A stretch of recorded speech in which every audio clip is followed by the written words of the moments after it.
Hello guys, আসসালামু আলাইকুম। কেমন আছেন সবাই? আশা করি অনেক অনেক ভালো আছেন। আপনাদের দোয়াও ভালোবাসে, আমরা অনেক ভালো আছি।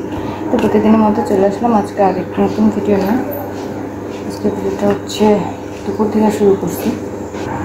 আমি হচ্ছে সকাল থেকে প্রচণ্ড অসুস্থ। আমার অসুস্থের লেভেল বলা যাবে না, এত পরিমাণে অসুস্থ। আমার উঠলেই বমি আসতেছিল, মাথা ঘুরেতেছিল, জ্বর, বাবুরও জ্বর।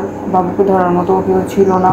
আমার শাশুড়ি হঠাৎ সকালে কোথায় যেন গেছে। আমার শরীরটা এমন ভালোই ছিল রাত্রে। সকালেও আমি উঠছি, প্রথম একবার উঠছিলাম তখনও ভালো ছিল, সেকেন্ডবার উঠে আমার তো অবস্থা অনেক খারাপ। কাউকে ডাক দেওয়ার মতো শক্তি পাচ্ছিলাম না। তারপর আপনাদের ভাইয়া, সে তো আরেক অলস। তারপর আপনাদের ভাইয়া, সেও তার কি যেন হয়েছে, আমার অসুস্থ দেখলে তার আরও অসুস্থ বেড়ে যায়।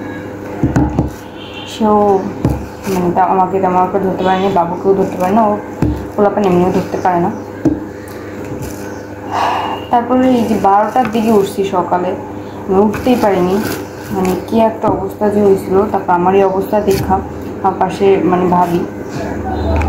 ভাবি হচ্ছে ডাক দিয়া বলতেছে, তো আজকে রান্নাবান্না কিছু করা লাগবে না, আমি আমার সাইড থেকে সব কিছু বেশি বেশি করে দিই, তোমরা দুজন মানুষের কতটুকু খাবো, তো কিছু একটু বেশি বেশি করে দিই, তোমরা ওইটা খেয়েও তারপর দরকার হলে আস্তে ধীরে পরে রান্না করবো। পরে আমি আবার উঠে একটু সুস্থতা বোধ করছি। তারপর থালা বাসন ধুয়ে আনছি, জামা কাপড় ভিজিয়ে রাখছি, জামা কাপড় ধুতে পারি নাই, বাবুকে ধরছি সামিয়া, সব মিলে ঝিলে আমি ভাত টাত রান্না করছি। তারপর এই নিউজটা আসছে। তারপর হচ্ছে ভাবিকে বললাম যে ভাত দেওয়ার দরকার নেই, ভাত আমিই রান্না করছি, তরকারি এখনও রান্না করিনি, তরকারিটা দিয়ে। পরে বলছে আচ্ছা ঠিক আছে। তাও আমার অসুস্থ দেখি এতটুকু যে বলছে, না দিলেও আমাকে যে বলছে, এটাই আমি মনে করি আমার সাইড থেকে অনেকটা সুক্রিয়া আদায় করছি আমি বিশ্বাস করবেন না আমি কী পরিমাণে হচ্ছে অসুস্থ। তারপর আম্মু হচ্ছে বাবুর জন্য সব জামা কাপড় নিয়ে আসছে। বাবুর ড্রেসও এখনও অবধি দেখাতে পারিনি ঈদের। ভাবছি আমার জামা হচ্ছে টেইলার্সের কাছে, ওইটা আসলে তারপর আপনাদের সাথে সব শেয়ার করব। এই জন্য হচ্ছে আমি কিছু দেখাচ্ছি না। আমি এখনও চালু ভর্তা করছি, মাছও রান্না করা হয়ে গেছে, রান্না চুলায়। তারপর ডাল, করলা ভাজি, মাছ রান্না হয়ে গেছে। আমার এর থেকে বেশি লাগে না। আমি এই জিনিসটা হয়েছে রাত্রে ভাত না খাওয়ার কারণে, এবং কালকে আমি সময়ের অভাবে গোসল করতে পারিনি, জাস্ট মাথাটা একটু ভিজে আসছি, এই জন্য আমার এই কাণ্ডটা। আমি হচ্ছে গোসল ছাড়া থাকতে পারি না, শীতের দিন হোক গরমের দিন হোক। তাও আমি শীতের দিনে গেপ দিই, তো কম বেশি সবাই দেয় আমি মনে করি। আবার আমার যে বেবি, এবার বেবির জন্য তো আমি কিছুই করতে পারি না। তো রেগুলার ভিডিওর আশা আমি প্রত্যেক ভিডিওতে বলি রেগুলার ভিডিও দেবো, বাট আমার পক্ষে হয়ে ওঠে না, কারণ কোনো না কোনো কারণে আমার রেগুলার ভিডিও কিছু না কিছু হয়। তো আপনাদের ভাইয়া হচ্ছে তরকারিটা চড়াইছে, আমার এত অবস্থা খারাপ হচ্ছে। তারপর উঠে তারপর বুঝছে না আমার অবস্থা সত্যি একটু ক্রিটিক্যাল। আমার বাবুকে ধরার মতো কেউ ছিল না। আমি সকালের জিনিসটা এত বেশি বাজেভাবে আমি এটা পার করছি বলার মতো না। সকালের এরকম পরিবেশ ফুলে আমার মনে করলে বারবার কেমন লাগতেছে।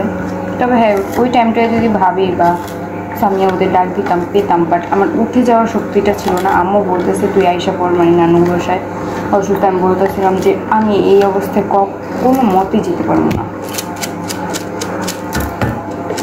উঠে যাওয়ার শক্তি ছিল না। তারপর আপনাদের ভাইয়া উঠছে, আমি আবার রাত্রে খাই নাই, আমার শরীর মাথা আরও ঘুরাচ্ছিল। বাবুকে নিয়েছিল, তখন আমি একটু পাখির উপর খাইয়ে নিছি।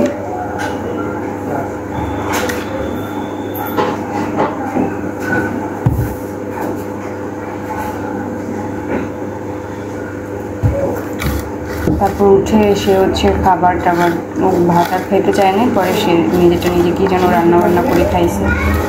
তো এদিকে আমি একটু আলু ভর্তাও আমার সাথে বেইমানি করছে। আমার এখনও কাজ বাকি, আমি 12টার দিকে উঠছি ঘুমের থেকে, বুঝছেন এখন বাজে 2:30। আলু ভর্তাটা হয়ে গেলে আমি জাস্ট একটু ভাত খেয়ে তারপর কাজে যাবো। ওই জন্য আলু ভর্তাটা এখন করা, না হলে আমি এখন করতাম না, পরে করতাম। আমার প্রচুর পরিমাণে ক্ষুধা লাগছে। খাওয়া দাওয়া করে কাজটা সেরে, রোজা রমজানের দিন, আপনাদের ভাইয়া হচ্ছে কিছুদিন ছুটিতে আছে, কাজে যায় না, কিছুদিন বলতে কালকে থেকে। এই জন্য হচ্ছে ইফতারিও মাঝে মাঝে বানাইতে বলে, মাঝে মাঝে বানাই, মাঝে মাঝে বানাই না, এই আর কি, এইভাবে চলছে জীবন। তো আপনাদের সাথে বাকি ভিডিও শেয়ার করছি, একটু ওয়েট করেন। বাইরে গেছে সামনে দিকে, কারো ইঙ্ক বের হয়ে গেছে কেন আমাদের? নানি একটু টাইট করে ডসটাকে, এই এই এই এই যে বাবা, বাবা এদিক দেখাও, এই যে নাও নাও,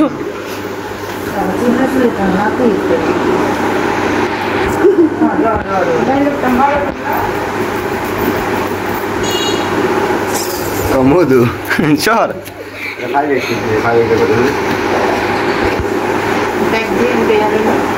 তাড়াতাড়ি বের করেন।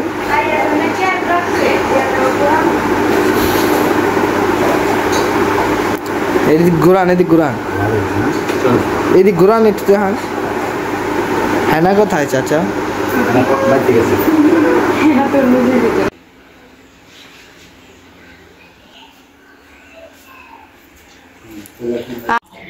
তো ভিডিওটি এই পর্যন্তই। আমি হচ্ছে সারাদিন যা যা করেছি দেখানোর ট্রাই করছি, তেমন একটা মানে সব কিছু দেখাতে পারিনি। আমি সব কিছু মিলিয়ে ভিডিও করতে এখন আর পারি না, কারণ হচ্ছে দেখা যায় আমি বাবুকে একটু শোয়ায় রেখে এসে তরকারি চড়াইতে আসি, তো ওই টাইমে ভিডিওর এই জিনিসটা যদি করতে যাই তাহলে হচ্ছে অনেক বেশি টাইম লাগে। ভিডিও কোয়ালিটি কেমন হয় সেটা দেখতে হয়, ভিডিও ধরারও একটা ব্যাপার থাকে। বাবুকে শুয়ে এত কিছু করা আমার পক্ষে সম্ভব হয় না। এখন করা যায়, এখন আপনার ভাইয়া যেহেতু বাসায়, এখন আবার বেশিরভাগ টাইমে আপনাদের ভাইয়াই হচ্ছে রান্নাবান্নার এই সাইডটা একটু দেখেন। আমার হচ্ছে বাবু নিয়ে যেহেতু করতে একটু সমস্যা হয়। তো ভিডিওটি পর্যন্তই আশা করব বা ট্রাই করব পরবর্তী থেকে ভিডিওটি সম্পূর্ণ করার, এ টু জেড সালাম থেকে শুরু করে আল্লাহ হাফেজ পর্যন্ত সারাদিন যা যা করেছি তাই দেখানোর চেষ্টা করব। জানি না কতটুকু হবে, বাট ট্রাই করব। তো ভিডিওটি এ পর্যন্তই। সবাই ভালো থাকবেন, সুস্থ থাকবেন, আমার জন্য অবশ্যই দোয়া করবেন এবং আমার বাবুর জন্যও দোয়া করবেন।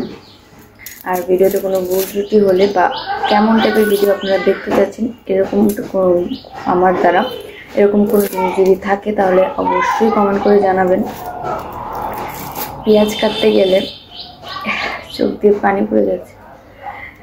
তো ভিডিওটি পর্যন্তই। সবাই ভালো থাকবেন, সুস্থ থাকবেন, আমার জন্য অবশ্যই দোয়া করবেন। আল্লাহ হাফেজ।